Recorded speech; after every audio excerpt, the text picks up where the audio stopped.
Oggi dovevo finire il CAI 970. Partivo da Aviano, venivo su in autobus fino a Piancavallo, prendevo la Forestale, ripercorrevo il 971 fino a Casera alla Pala, poi da Casera alla Pala finivo il primo tratto del 970, perché ce n'è un altro tratto del 970 dalla parte del Montelonga.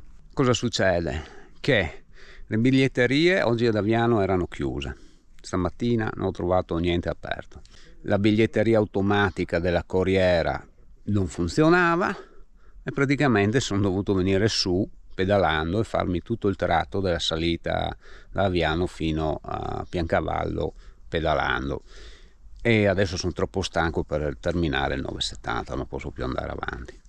Il tempo è brutto e nebbioso, il sottobosco è buio, poca luce e non conviene andare a fare 970, dunque anche le riprese verrebbero fuori male. Poi devo aggiungere un'altra cosa: ho provato a venire su per la Madonna del Monte di Aviano fino alla Bornas, ma la strada è completamente bloccata, non si passa nemmeno a piedi, non si passa da nessuna parte.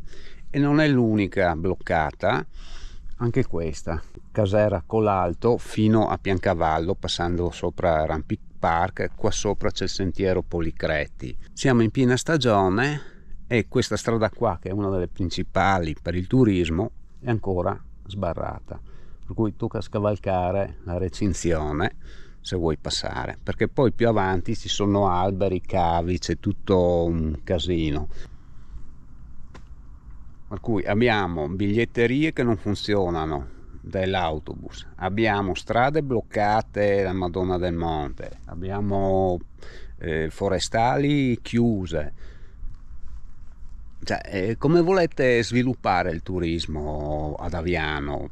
Con la fiocina andate a caccia di turisti, gli sparate a me. Ok, dai che finiamo sto giro, vado a mangiare a Piancavallo e dopo probabilmente farò la solita dorsale, arriverò a Val di Lama e scenderò giù, perché non vado a fare il 970 con sto buio qua.